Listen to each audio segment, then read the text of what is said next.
Wild Health is about optimizing you. We use genomics, blood work, biometrics, microbiome assessment, many other tests, and a conversation with you to come up with a full health optimization plan. What's the perfect diet, exercise, and supplement plan for you and only you? The Wild Health podcast is about optimizing all of us. Here we cover the cutting-edge science that gives you the base to be able to apply the personalized plan we give you as a patient. To sign up as a patient, go to wildhealth.com. Or if you're a physician or health coach and you want to learn how to do this for your patients, we're happy to help as well. Wildhealth.com for all the information on becoming a patient or working with us.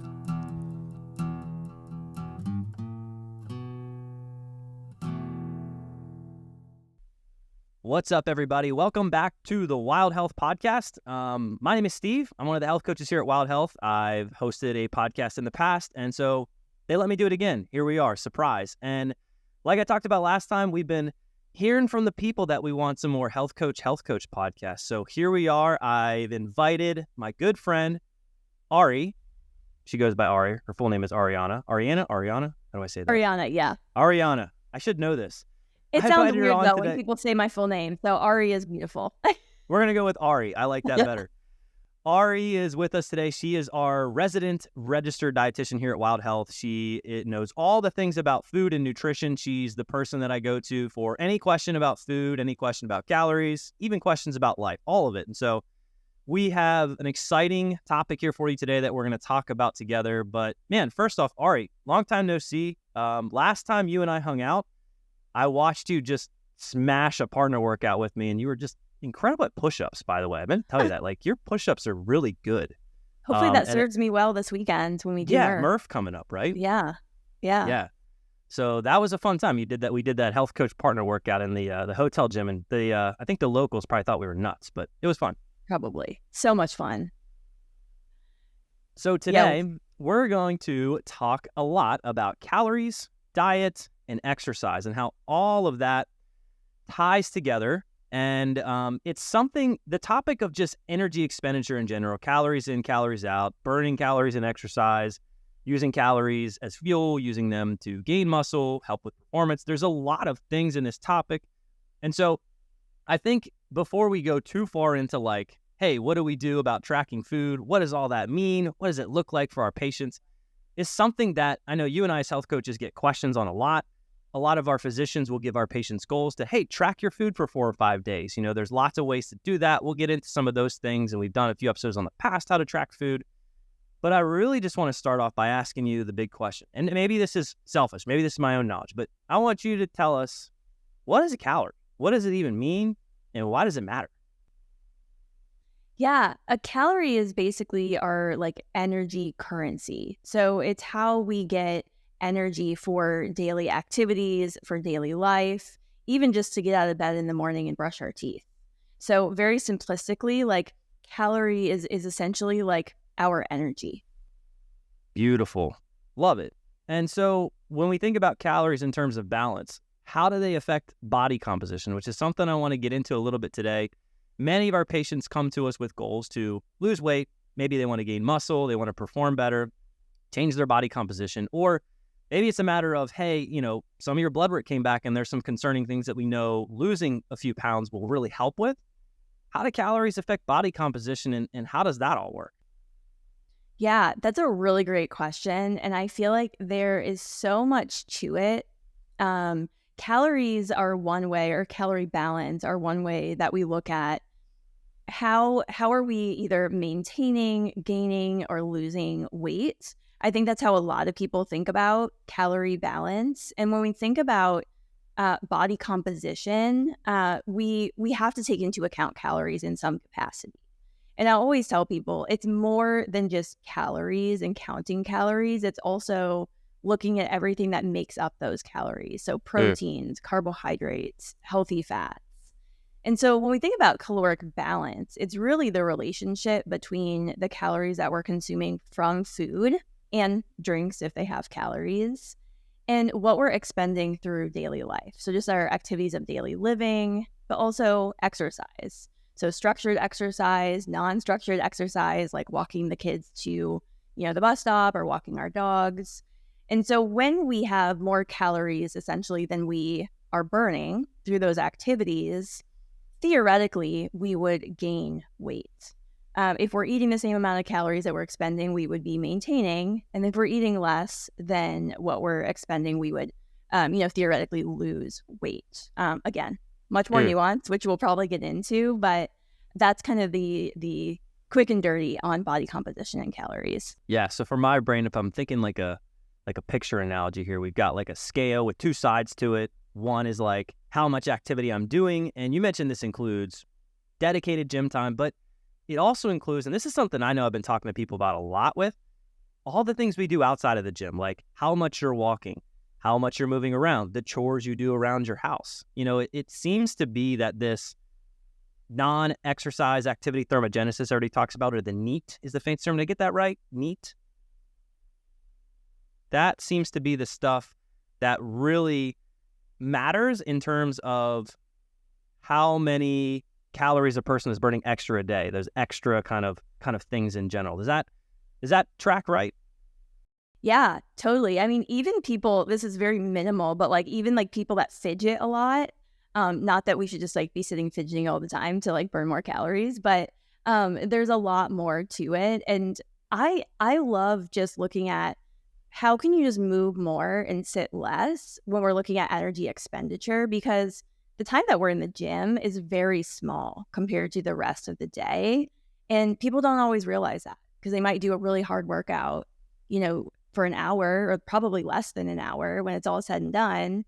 But then they're just, sitting the rest of the day at their desk. Yeah, it feels like I burn so many more calories in an hour CrossFit class than I probably actually do. Yeah. And I found that in periods of my life when I'm more active, just in terms of steps, like I know sometimes people like poo-poo the step count thing, but I know we get competitive here at the company when we get step challenges going, but like I notice a big difference in how I feel, how my body feels and recover when I'm moving more.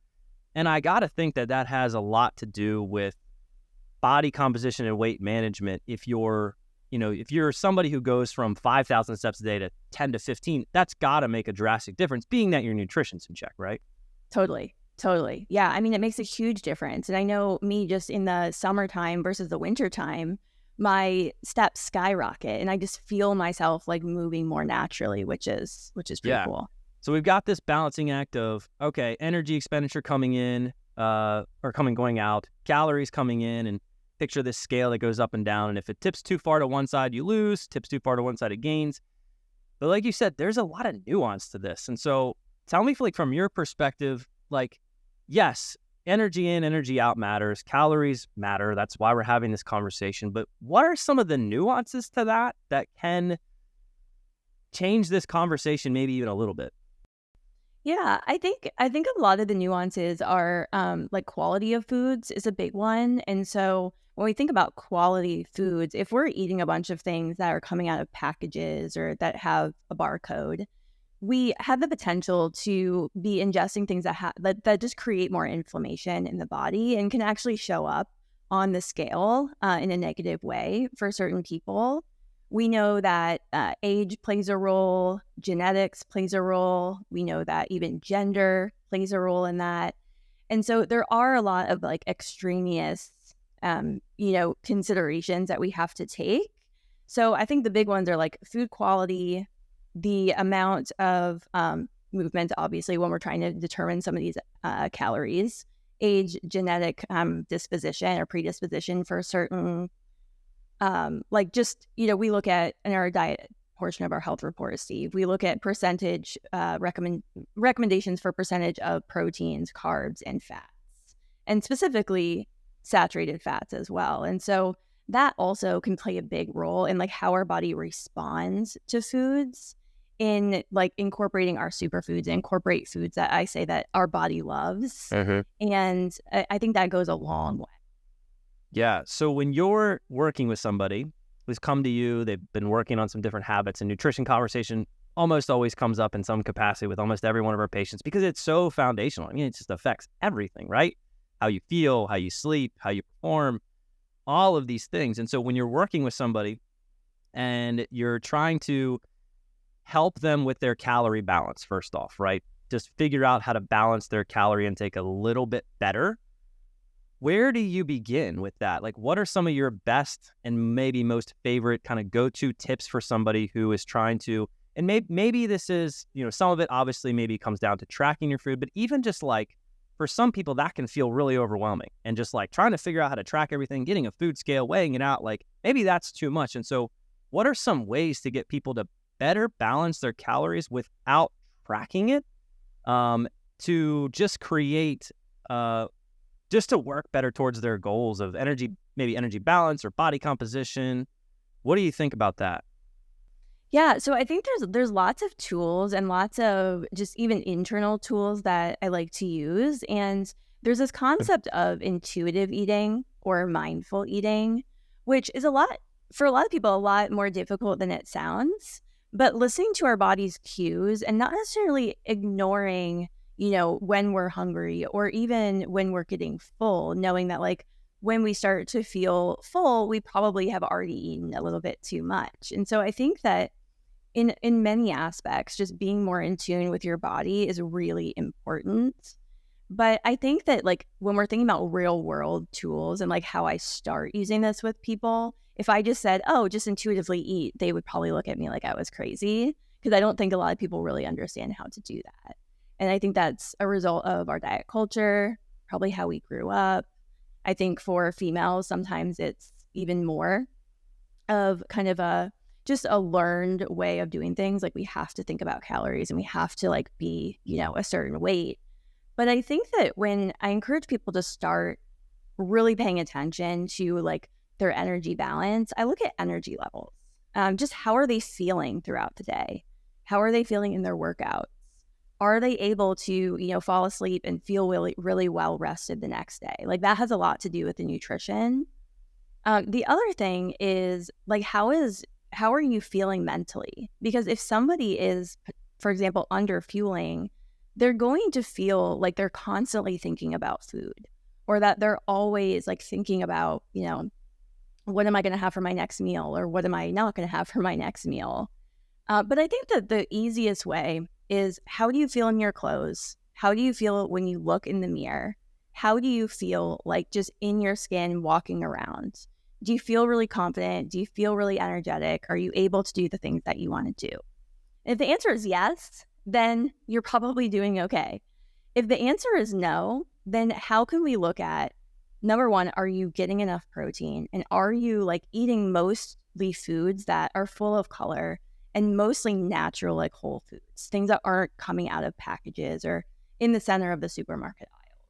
So I know that was kind of a long drawn out, rant to your question, but I think about a lot of things when I think about calories and kind of how to approach that. Yeah, that was a great rant, by the way. And so when you're thinking about what I'm hearing is a big theme here is, you number one want to make sure that people are just feeling good, right? A lot of people come to us, and a lot of people in the world experience like just energy's off, right? Different fluctuations throughout the day, up or down.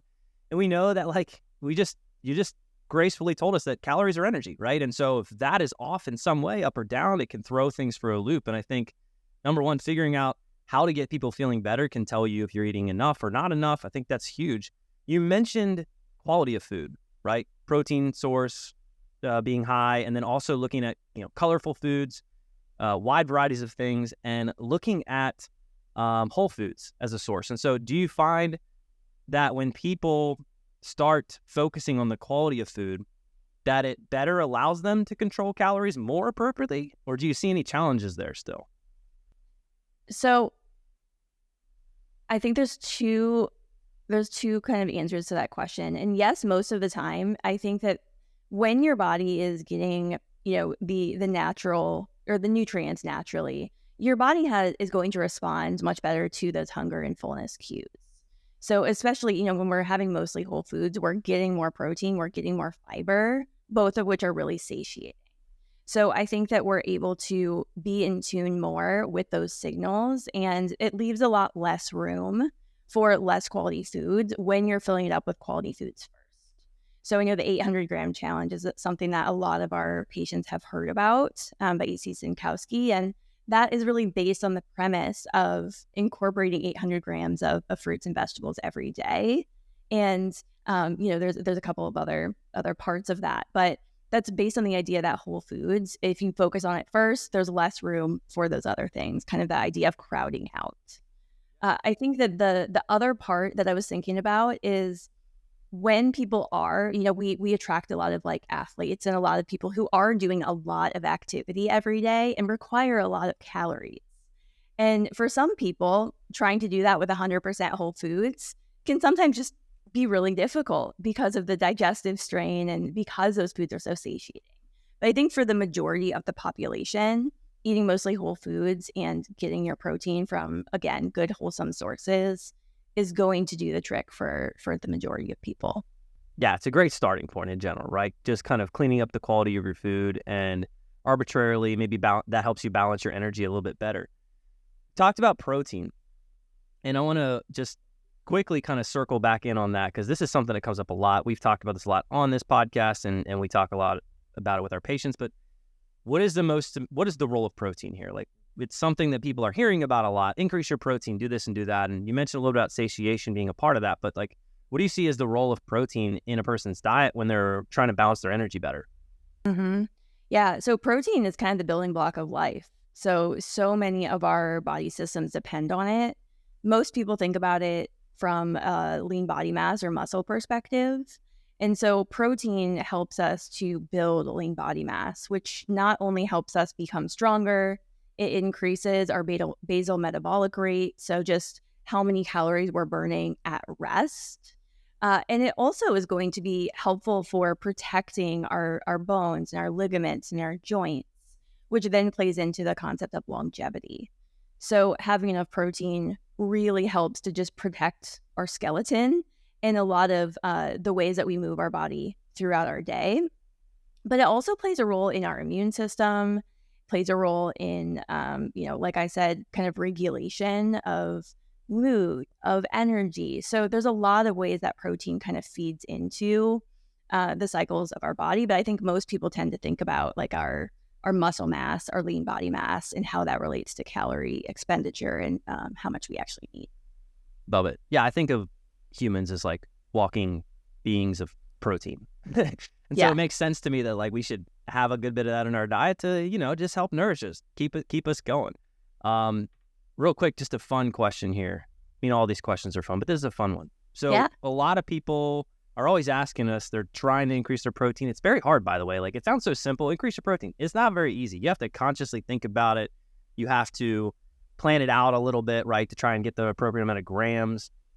And so what is your like favorite go-to source that you recommend to people or just for you that like can help you bring up that protein per meal if you're looking to boost that up a little bit? What do you like to do? What are your strategies? So I always lean on what do people already enjoy? And most people have some protein in their diet. It's just not quite where we want it to be.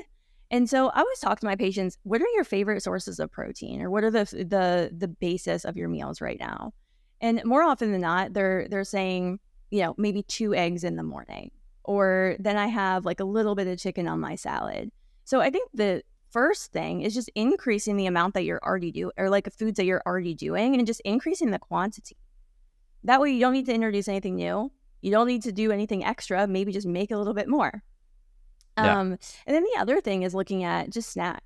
So can we add in, an additional high protein snack in the afternoon or maybe mid-morning that just gets you there, especially after exercise, whether it's Greek yogurt or I know there's a huge cottage cheese craze right now and everybody's adding cottage cheese to everything. And it can be something as simple as like a high quality protein shake. Yeah, love it. I have been on a huge Greek yogurt kick. That has been like my go-to. If I need it, boost up some protein at a meal, I'd use the plain non-fat Greek yogurt, mainly because I'm getting fat in a lot of other places in my diet, to be honest with you. And add some fruit to that and I feel good to go. That's been a really helpful thing for me. Cottage cheese, I do love. It is good. Haven't got into it maybe as much as other people, but it's everywhere right now. Should have bought stock in that. That's super helpful. I wanted to just divert from the calories for a minute to talk about the protein because we do hear about it a lot, but you mentioned BMR, basal metabolic rate. So let's say you've gotten to a point with a person and you're like, okay, it might be a good idea to figure out what their daily calories look like. How do you go about determining that, or how could people even go about to determine that? And I mean, I think I like to keep in mind, like, it's all somewhat estimation, right? Like, it's maybe not perfect, but where can people go, or where do you go, or what do you do to sort of help people figure that out? Yeah. So basal metabolic rate, or BMR, is basically like the calories that you need for like physiological functions, right? And so there's lots of ways that we can measure it, and then there's ways that we can estimate it. And like you said, most of it is still an estimation. And what most patients are going to be doing are estimating it versus like certain predictive equations, which you might not realize that you're using these equations, but most people are in some capacity, especially if they're using like a wearable device like an Apple Watch or a Fitbit. But essentially what we're doing is we're using equations like Harris-Benedict or Mifflin-St. Jeor, which nobody needs to know that. But they're predictive equations. They sound like great guys. Yeah, I mean, they're super smart, right? Do you know them? Have you ever met them? Man, I wish. I'd have a lot of questions for them. That's right. But so you're using those essentially that it takes into account things like age, weight, and all of those different variables that can affect it. So those equations are going to help us to estimate how many calories we're burning during the day. Just by, like I said, like a lot of those metabolic processes like breathing and walking around, blood circulation. Existing in the world. Just existing. Yeah, that's even better. Just existing. So yeah, did that answer your question, Steve? Totally. Yeah. I got so sidetracked by thinking about how I want to meet Harris. I know. I was picturing what these people look like. Yeah, me too. Sorry. So you have this BMR, this basal metabolic rate, figuring out that, and then from there, like, how do you help a person determine? I mean, obviously it's goal dependent. Are you trying to lose weight, gain weight? But like, where do you start them from there? Like, is there how do you get to that number? I guess I'm asking. Yeah, beautiful. So essentially, this gives us this number. Like, hey, Steve, you burn 1,400 calories just existing, and then based on that, we kind of take a look at, okay, what's your goal? What's your goal around body composition? Is it to building body mass, which for most people, I would hope that's a goal. Is it, weight loss, which we can talk about, but we would take that basal number. We would kind of look at how active a person is. So remember back to the beginning when we were talking about energy expenditure. So is it somebody that has a desk job, or is it somebody that is working, as a mail carrier, or, running around all day, really active? And that's going to affect the amount of calories that they're expending. So there's some activity factors that you can add to those formulas to actually, increase. So instead of saying 1,400 to just exist, now maybe you're at like 1,650 to take into account that other activity. So we would say, okay, how can we reduce, or how can we either move more to create a deficit, or how can we consume a little bit less to create that caloric deficit, to see the scale move in the downward direction. The opposite approach would be taken for somebody who's looking to put on some lean body mass, because we have to be in a bit of a surplus in most cases to actually build lean body mass, which can also really foster then increasing that basal metabolic rate over time and burning more calories at rest. Cool. So lose weight, we've got to have a little bit of a calorie deficit. There's some considerations there. Obviously, we talked about the nuances there. And then obviously if we want to gain muscle, put on some pounds in a way that impacts performance and health even, we're going to want to be in a calorie surplus. And you mentioned activity being a big factor here. And so that kind of leads me into just like exercise in general in this role. And I alluded to earlier that I have this thing where I feel like I'm just crushing it for an hour and I should be able just to like add so many calories, but it sounds like that's not always the case. And so when you're thinking about like how exercise plays a role in this, we talked about that non-exercise activity thermogenesis, moving throughout the day, getting more steps being a factor.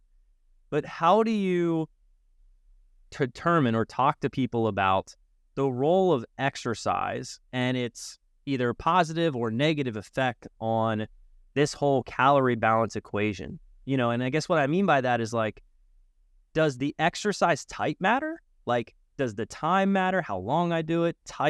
What are those considerations as far as exercise goes? Yeah, I think all of it matters. And so you may have heard of, aerobic versus anaerobic exercises. And aerobic is usually like more steady state, a little bit more like cardiovascular like activity or walking, things like that. Whereas anaerobic is more like, weightlifting or like shorter duration, like high intensity workouts. And so our body is going to use different energy systems for that. That's kind of where we start to talk about protein, carbs, fats, and not just calories, because it's not just calories.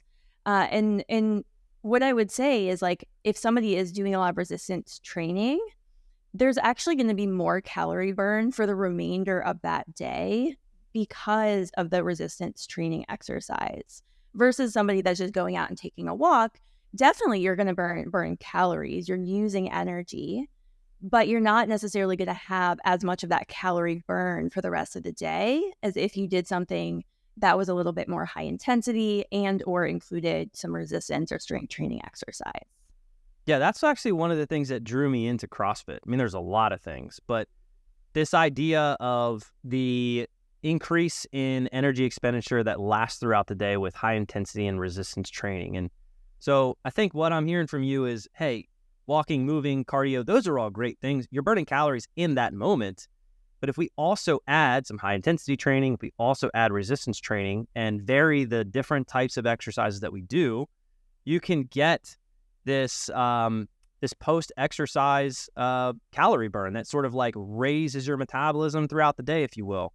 And so I think that's incentive for people to make sure that they're having wide varieties of things. That's something that I've thought about a lot in terms of why it's important to vary the types of exercises that you do. So that's super helpful to know.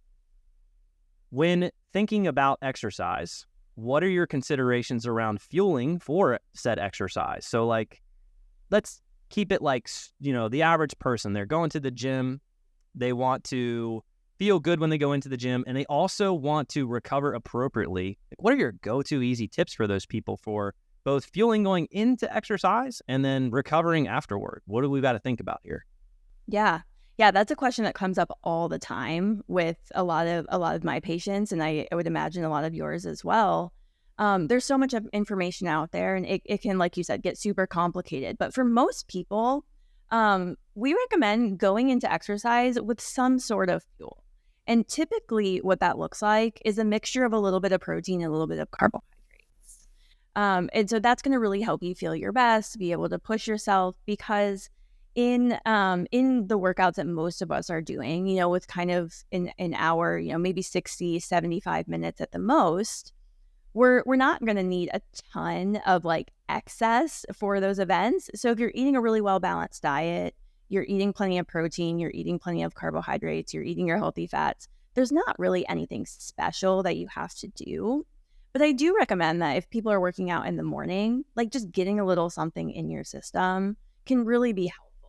I know fasting was a big thing where people were doing, the fasted exercise. But more often than not, something like a half a banana and some almond butter, or maybe, a half of a RX or a Go macro bar on the way to the gym. Maybe it's a little bit of, overnight oatmeal, something just to give you a little bit of a push, which can also help with recovery. And then I think afterwards too, like there used to be this concept of the anabolic window, like you have to get something in like right away. We always called it the window of gains. Yeah, the window of gains. Yeah. And, your muscles are most sensitive to, like getting carbs and protein right after the workout. But I think they're finding that as long as you're getting appropriate nutrition throughout the remainder of the day, it's not going to make a huge difference. So just eat a balanced diet. I always recommend like trying to get something in within, an hour, because I think if you can do that, you're less prone to then like forget about it, go out throughout your day, and then probably not refuel appropriately for that exercise. All right, so we've debunked the window of gains, but it is important to recover. So you don't have to panic leaving the gym. You don't have to, crush a protein shake walking off the floor. But very clearly helpful to get some nutrient-dense meals, calories, proteins, carbs, and fats, well-balanced meal as their day goes on, depending on when you work out. I find for me, it's been really helpful. And somebody at the company suggested this. Maybe you said this at one point. It's likely that you did. Is that I try to eat one of my most nutrient-dense meals. So whatever meal falls after my exercise routine, right? Like I might have a protein shake, depending on how many hours it is for the next meal. But I find that making that next meal, whether it's breakfast or lunch or dinner, depending on workout schedule that day, that making that meal very high in protein, lots of colorful vegetables, good carbohydrates, just like a focused nutrient-dense meal has very much helped me feel much better recovering from a hard workout. Right. So pro tip of the day, eat a lot of food after you work out within a few hours. Don't go crazy. Yeah. Yeah. I mean, my kind of general rule of thumb, and something that I have found works really well for myself. Like I said, everybody's a little different. I like to have a little something that's easy to digest beforehand. So a little bit of protein, some carbs. I mentioned the banana and almond butter earlier. And then afterwards, I do like to have something that has a little bit more carbohydrates and a little bit more protein. Because when you're working out, whether it's a CrossFit workout or it's going out for, a bike ride, you're going to be utilizing a lot of the muscle glycogen. And so you only have so much that your body can store in your muscles and your liver. And so it is helpful for recovery purposes to have something afterwards, especially when you're doing more intense efforts. So I know a lot of people have heard of, when you're doing more high intensity or more like a max lift, for example, carbohydrates are going to be more of like the preferred fuel source for that. So having a little bit before and just making sure that you're getting some afterwards to just refuel and recover can be super helpful. For people who are doing more like steady state activities, I know zone 2 is a big thing. People are going out. We have a lot of more like endurance athlete people in our wild health population. And for those people, like carbohydrates are still really important, but at some point they're going to either need to, add some carbs in during an endurance event, or they're going to start then using like some free fatty acids for energy or from fat stores. So there's a lot to that. And like, obviously not everybody has to remember that, but just a balanced diet, there's a role of each single macronutrient. So making sure you're getting good quality sources within your daily routine is going to be super important and super helpful. Love it. So far we got to balance our energy in some way. Calories matter in terms of that. There's nuances to that. But when we start to think about our quality of food that can help us clean up our calories, exercise incorporation matters. If we do some lifting, some higher intensity stuff, we've got this increase in metabolism throughout the day. We also want to have some cardiovascular work, some zone 2, some walking, lots of movement where we're burning calories as well. And so a mix and match of those in terms of exercise. We've got to factor that into our food intake, right? We've got to eat to recover. And now we're on the topic of macronutrients here, right? And how they play a role. And so when somebody's trying to reshape body composition, right? To support both exercise, but also adjust their body composition in some way, what is the role of these macronutrients in terms of both not only just exercise support, like you kind of just talked about, but also those body composition goals? Yeah. So protein is going to be, I would argue to say, the biggest one. There's also something, Steve, you might have heard of, the thermic effect of food. So that's something that people might see like when they're looking online or in equations. This is only going to equate for about 100 to 200 extra calories per day, potentially. But the thermic effect of food says that basically protein is going to take more effort for your body to break down, to use. So theoretically, a higher protein diet will burn slightly more calories than other macronutrients. But I would say, like, when we're looking for body composition, I always start people, let's strive for 0.8 to about 1 gram per pound of your ideal body weight. It's a great place to start. And some people say, whoa, that's a lot of protein. And I said, that's okay. It doesn't have to happen overnight. How can we just get you to a little bit more each week? So maybe the first week, we figure out like, okay, where are you at protein? Maybe you're at 75 grams on average. And usually we'll do a little bit of a food recall, kind of go through, okay, what are you eating throughout your day? And it doesn't have to be perfect. We can get an estimation.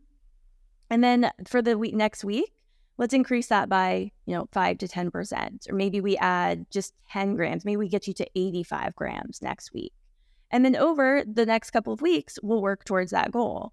And more often than not, Steve, people come to me and be like, wow, number one, I didn't realize how little protein I was getting. And number two, how much it helps to feel better and to it's amazing how many times people not only feel better, but they'll also see the scale go down if that's their goal, and maybe feel better in their exercise too. So protein's most important. The carbohydrates and the fats are interesting because I think there's so much variability in individuals on what they kind of prefer. It never fails. You'll have people that come to you that either are like moderate to higher carb or higher fat diets. And I think that's a product of just lots of different, diet culture things in the media. Like you'll see like ketogenic, we'll hear of paleo. There's lots of different reasons why I think people have those biases.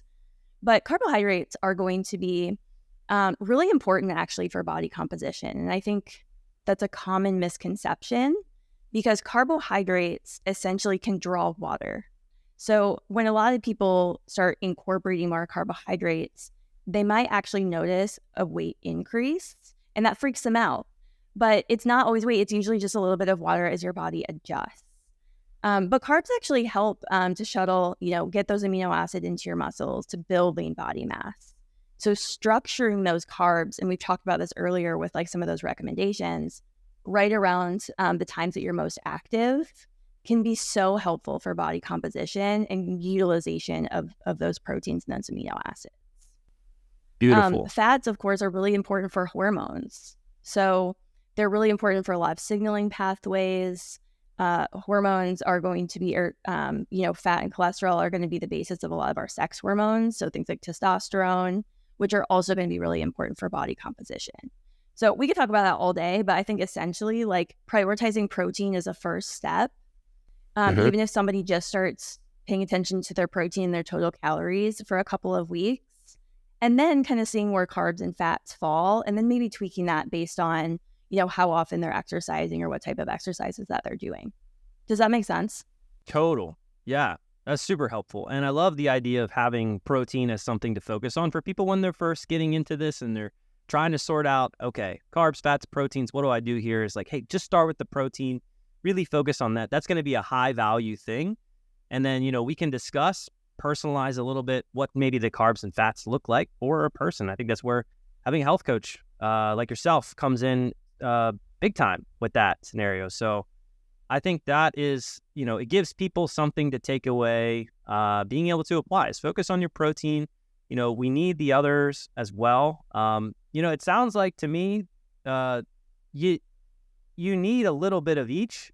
It's tough to ignore just an entire macronutrient for some people. I mean, I think there's maybe some scenarios there, but based on the roles of all of those, creating somewhat of a balance there and then titrating up those carbs and fats based on you is something that I think seems to be pretty valuable. Is that correct? Yeah, totally. And I mean, most people, like I said before, are a little bit afraid of carbohydrates. So it doesn't have to be like pounding a loaf of bread. Like it can be, okay, let's add a sweet potato to your dinner, or let's add some quinoa into your salad bowl for lunch, and see how you feel. And if it doesn't work for you, then great, we'll figure out other things. But for the majority of people, having a good balance and kind of with a focal point around protein is really, really helpful. Yeah, I'll never forget the day I realized that broccoli was a carbohydrate. Totally. It's very low, and I would definitely need something a little more dense than just broccoli. But there's lots of different ways to get energy from food and carbohydrates. And I know for me, it's been a big benefit to add some in on a regular basis for sure. So as people are working on these things and they're trying to improve, whatever their goals are towards their body composition or their performance, fueling their exercise, all these things we talked about, what's the best way to measure if you're making progress? Yeah. So I think the best way to measure is, I think this, I've said this about everything, there's always like a but this. I think we always go with it depends. Yeah, it depends, right? People are like, hate that. Yeah. But I think if I were to say the best way to measure progress, it's going to be, how do you feel about yourself? Because ultimately, like, that's really what matters to people. I've had people come that they had this idea or this number in their head, but after they start eating really well and focusing on these basics, they start to realize that it's not really the number that matters. It's how they feel and how they are able to show up for other people in their life.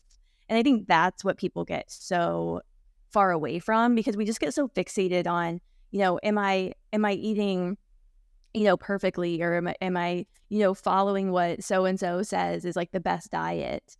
And they kind of get away from their own, not just intuition, but just what is important to you, and like, why are you doing this? Like, why is it important?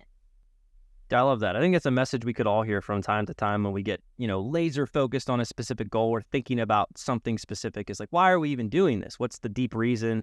Why do we care about it? And measuring progress based on how you feel, I think, is highly underrated. Your own subjective feedback is so valuable, right? Like, that matters a ton. And so I love that. I think that is an incredible way to start to bring us here towards the end. And so as I'm recapping our conversation, we've talked about calories, energy. We've got to have some sort of balance there. There's nuances to calories in, calories out, but for sure, it matters to a degree, a big degree. You can't overconsume and expect to change your body composition. And sometimes you can't underconsume, right? And that's a big part of it too. Along those lines, exercise matters too. We've got to move. The more we move outside of the gym seems to be a big factor. Go get your steps in, people. Really important. Vary your exercise routine. Cardiovascular exercise is great. High intensity and strength training maybe gives you a little boost throughout the day. We've got to recover. Think about eating some carbs beforehand. Good nutrient-dense meal afterwards. The window of gains maybe doesn't matter as much, right? But we should get a lot of fuel in at some point within an hour or two of exercise with maybe a big nutrient-dense meal. From a macronutrient perspective, eat your protein, guys. Definitely a lot of value there. We've spoken about that a ton. Ari gave us some great examples of how to do that. Don't fear the carbs. Don't fear the fat. Figure out what ratio of that's going to work for you and get you, most importantly, feeling your best. That is really key. Ari, is there anything else, whether it's myths or information or things that you want people to know when they're thinking about calories, body composition, exercise, macronutrients, all these topics that are people have a lot of opinions on and a lot of people are thinking about a lot? What do you want people to know? Yeah. I think I'll just put a little bit of a plug in here for some of the ways. I mean, I know I talk about the best way to monitor body composition, but I know people like really concrete data too. And so I just wanted to mention that there are a lot of ways that you actually can monitor if you're making progress, if you like having the raw data. And some are going to be a lot more accurate than others. So obviously you've probably heard of the underwater weighing tools or the bod pods. But what most people have access to is the in-body or the DEXA scans. And I think if you're going to invest in one, the DEXA is more worthwhile from just a bone density, but also a body composition perspective. And it can help us to really figure out what is your resting metabolic rate and how can we then tailor an individualized plan for you. So I think that is something that if you are tracking data, doing something like that, it's going to be more on the accurate side of things. And then there's always the smart scales. Smart scales have come so far that not everybody wants to step on a scale, and that's totally fine. But for a lot of people, it can be a source of motivation and accountability that they're sticking with what they say they're going to do. And so even if it's not the most accurate, the trend still can be helpful. You can be like, oh, I noticed that when I eat, meals out, my weight is up a little bit the next day, probably higher sodium, things like that. That can all just be used as data in the process, not necessarily hey, you're doing this right or wrong. So I always tell people the scale is just data, and we can use that to figure out are you on the right track, or can we make individual changes? And then I guess the other thing I would just mention is that the wearables, they give you energy expenditure. If you are, whether you're tracking or not, if you feel full at the end of the day, just because your expenditure says that you burned, 1,000 some calories, I don't think those are super accurate, and I wouldn't base everything in your day off of that. So that's like something else I think, I don't know if it's like a myth, but it's just, again, it's data that we can use. Some days we might have higher expenditure than others, and I think that's all helpful information, but I don't take that as like my source of truth. Yeah, if I followed what my Whoop said about calorie burn, I would be drastically under eating, actually. Yeah. It's drastically underestimated for, Totally. it gives you like a total for the day. And I'm like, there is absolutely no way if that was correct, like nothing would make sense. So I think that is something people can get caught up in. And, per what you talked about earlier, like find a consistent energy intake that makes you feel good. And, if you're making progress towards your goals, don't go messing around with it too much based on what a wearable says. Don't freak yourself out. Stay That's actually the a course. good point. Like I had talked to a person the other day, and he's had just great progress. He was super pumped, like blood pressure was going down, dropping a couple pounds, starting to see definition in his arms. And he's like, cool, what do we do now? I'm like, don't change anything. Like it's working, keep going. He's like, oh, okay. And like sometimes that's just, it can be as simple as, some of our calls where people are having a lot of success. It's like, cool, pat on the back, you're doing a great job. How can I support you? Keep doing what you're doing, because if it's working, then your body's responding to what you're doing appropriately, and don't go tinkering around too much. 100%, Steve. And that's just brought me to one more thought, in that when people aren't seeing, like if someone is seeing progress, like you said, don't change things. But if someone is not seeing progress within the first like couple weeks of changing up things, like don't give up. Sometimes it takes time. Just like you've been doing something for years, like changes, whether it's in building lean body mass or changing your body composition, that takes time. It's not going to happen in a couple of weeks. And so in a world where like we're focused on like instant gratification and there's a lot of like quick fixes, I really encourage you to like do something that's going to be sustainable, that's not going to, have you kind of riding this roller coaster of frustration. And if you can stick with something for at least like 4 to 6 weeks, like then reevaluate, or then figure out like, do I need to work with someone? Because there's a lot out there and there's a lot to it. It's simple, not easy. Is that the simple, not easy? The quote? Love it. Yeah. Yeah. Yep. And so, I think when people come to me, the first things we always look at is just getting a baseline. What is someone doing? And then we can tweak things from there. And we don't want to change everything at once. We want to change little things, improve little habits. And one other thing, I know I said this is my last thing, but one other thing that like, this is like the hill that I'll die on, Steve, is like, it's not just about nutrition. Like people think that like body composition and diet is like, just eat this way or just eat less. There is so much more. Like nutrition is infiltrated in every single aspect of life. Like it's how we socialize. It's how we celebrate things. It's how we like there's so many associations, like from an emotional level, even with food. So if someone is not making progress, like also look at what are other variables that might be affecting this. That's not just food or not just exercise. Love it. Yeah. What a great place to bring us home here. Thanks for bringing us down the home stretch with something that, fires me up a little bit here. I think long-term consistency is important. There's a lot of confusing information out there. It can be easy to want to jump ship on things, and nutrition is everything. It's a foundation to so many things. So I love that. Last question for you, and this one, I want you to think deep about this one. What is your current favorite nutritional strategy that you've implemented recently that you feel like it could be like something you're eating, which likely would be the case with nutrition, something you've maybe tweaked recently that you're like, wow, that really has helped me personally feel really good about this change? Because, you and I are people where everyone's like this at Wild Health. We try to really walk the walk, and, we're not perfect. I like to eat Reese cups and ice cream sometimes, but we also try to walk the walk, and it can get exhausting trying to eat well all the time, and you can get bored of things. And so sometimes you find that like fun new thing. And so what's the fun new thing for you that has really maybe helped you move forward with nutrition and keep going? That is a tough one. And I say that's tough, Steve, because I, just like everyone else, like I struggle with getting in a rut with my nutrition and losing, my zing about it in my own life. But I think, let me think. So I don't know that there's one new favorite saying. And maybe you can give me some things that are your favorite things right now. Sure.